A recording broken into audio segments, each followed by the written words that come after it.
This is goddamn insanity.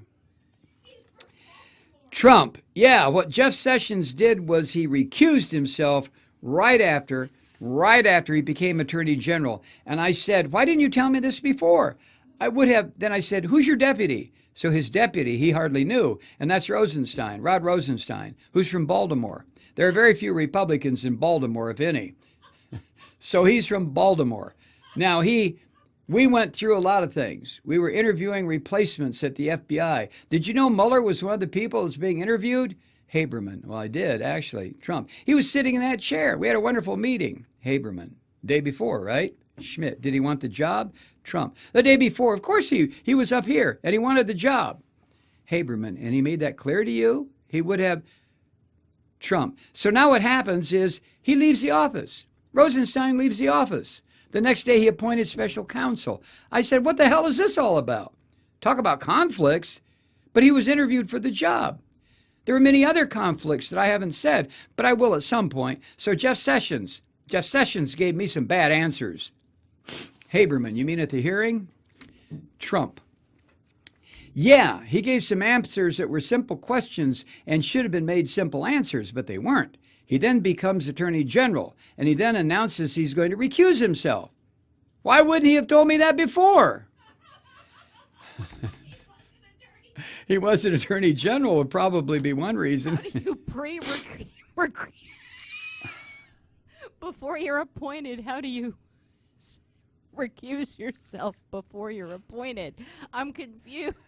How do you, why didn't he recuse himself before he was appointed? Haberman, why do you think it was? Why do you think it was? Trump, I don't know. Baker, what would be the line beyond which if Mueller went, you would say, that's too far, we would need to dismiss him? Trump, look, there's so many conflicts that everybody has. Then Rosenstein becomes extremely angry because of Comey's Wednesday press conference, where he said that he would do the same thing he did a year ago with Hillary Clinton. And Rosenstein became extremely angry at that because, as a prosecutor, he knows that Comey did the wrong thing, totally wrong thing. And he gives me a letter, okay? He gives me a letter about Comey. And by the way, that was a tough letter, okay? Now, perhaps I would have fired Comey anyway, and it certainly didn't hurt to have the letter, okay? But he gives me a very strong letter, and now he's involved in the case. Well, that's a conflict of interest. Do you know how many conflicts of interest there are? But then Comey also says that he did something in order to get the special counsel. He leaked. The reason he leaked. So he illegally leaked. So think of this, Mike. He illegally leaks, and everyone thinks it's illegal. And by the way, it looks like it's classified and all that stuff. So he got, not a smart guy, he got tricked into that because they didn't even ask him that question. They asked him another question, okay? He said, Hope, I hope you can treat Flynn good or something like that. I didn't say anything. But even if he did, like I said at the news conference on the, Rose Garden, even if I did, that's not, other people go a step further. I could have ended that whole thing just by saying, they say it can't be obstruction because you can say it's ended, it's over, period. This is exhausting the shit out of me. I'm trying to come up with some background music that I might be able to weave into it for the rebroadcast. It's astonishing how surreal this is. And nothing was changed other than Richard Nixon came along. And when Nixon came along, it was pretty brutal. And out of courtesy, the FBI started reporting to the Department of Justice. But there was nothing official. There was nothing from Congress. There was nothing, anything. But the FBI person really reports directly to the President of the United States, which is interesting, which is interesting. And I think we're going to have a great new FBI director. Haberman, Chris Wray, Trump. He's highly thought of by everybody. I think I did the country a great service with respect to Comey. Baker, did you shoo other people out of the room when you talked to Comey? Trump, no. Baker, that time that Flynn, no, Trump, no, that was the other thing. I told people to get out of the room. Why would I do that? Schmidt, did you actually have a one-on-one with Comey then? Trump, not much. Not even that I remember. He was sitting, and I don't remember even talking to him about any of this stuff.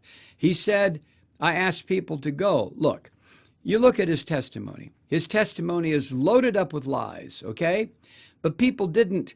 We had a couple of people that said, hi, baby, how are you?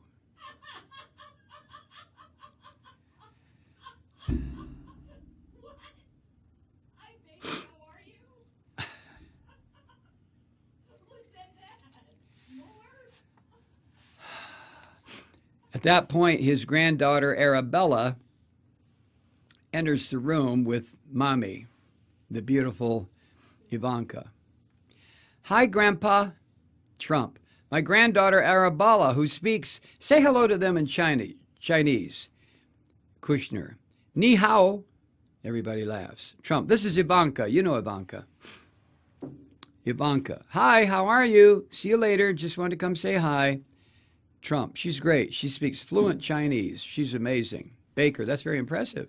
Trump. She spoke with President Xi. Honey, can you say a few words in Chinese?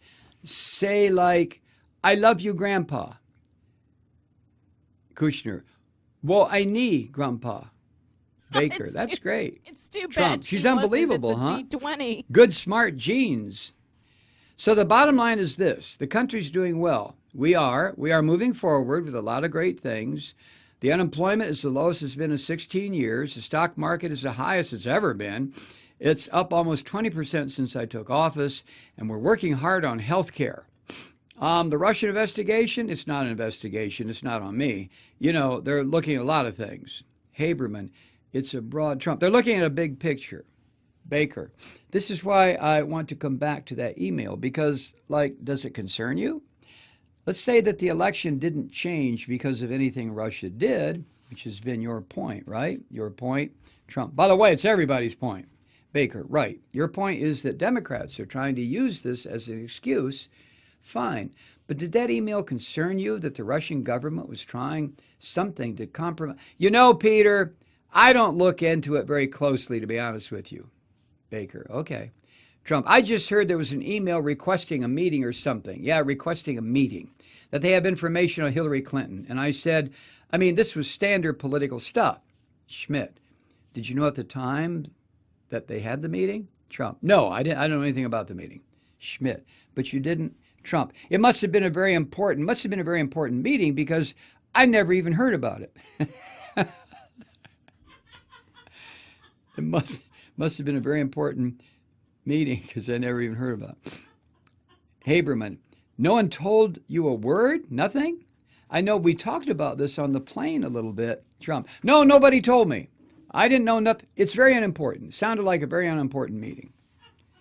Baker, but on the date you clinched the nomination with New Jersey and California in the primaries, when you gave the speech that night saying you're going to give a speech about Hillary Clinton's corrupt dealings with Russia and other countries, and that comes just 3 hours after Don Jr. Trump. Number one, remember, I made many of those speeches. Baker, people wondered about the timing. Trump, many of those speeches I'd go after all the time. Baker, yeah, I know, but Trump, there was something about the book. Clinton Cash came out. Baker, yeah, a year earlier, though. But you were talking about Trump. We were developing a whole thing. There was something about Clinton Cash. Peter, that's all I did, was made those speeches about her. I don't think I added anything much different than I had been doing. I've made some very strong speeches about the corrupt emails, the 33,000 emails being deleted and bleached, and all of the things she was doing. I could make those speeches routinely.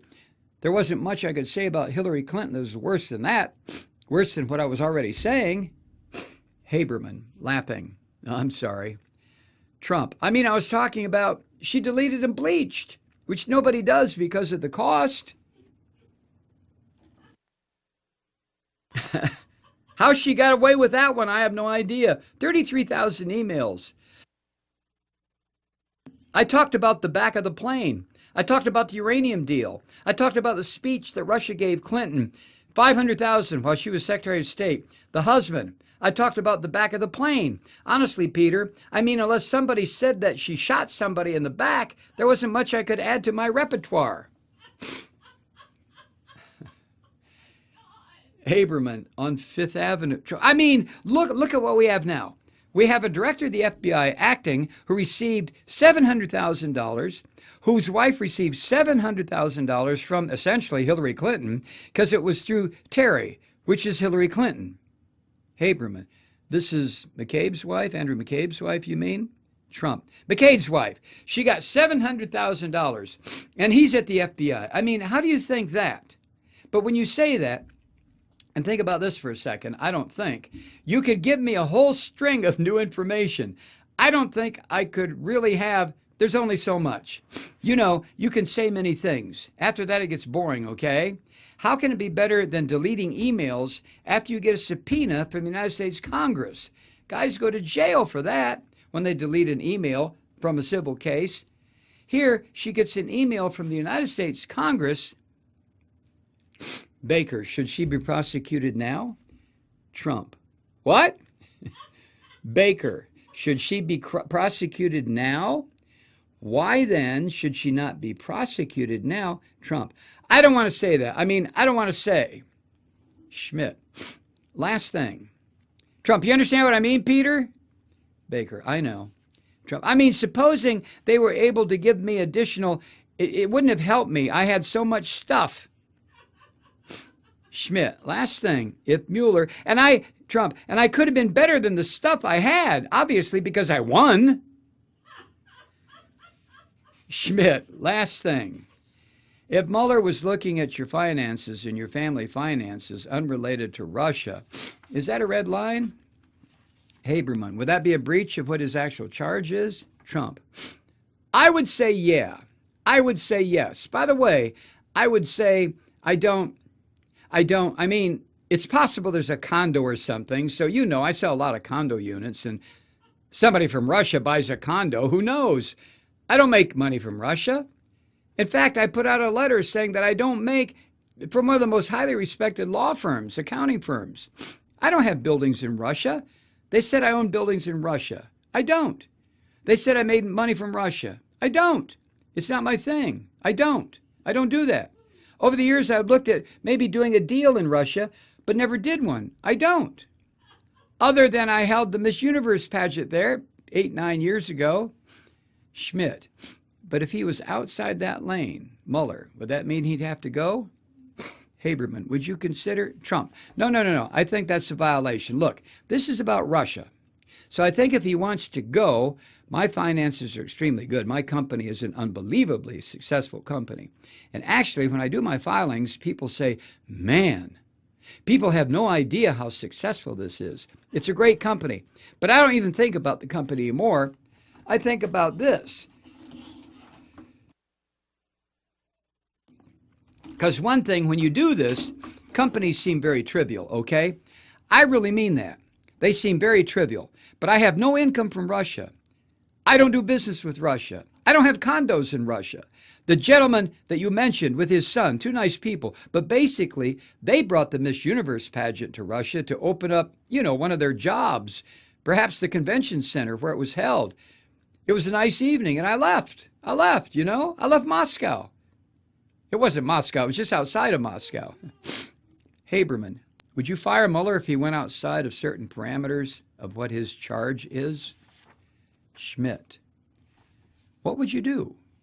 Trump, I can't answer that question because I don't think it's going to happen. I feel like somebody just used a goddamn electric mixer on my brain. And these are just excerpts.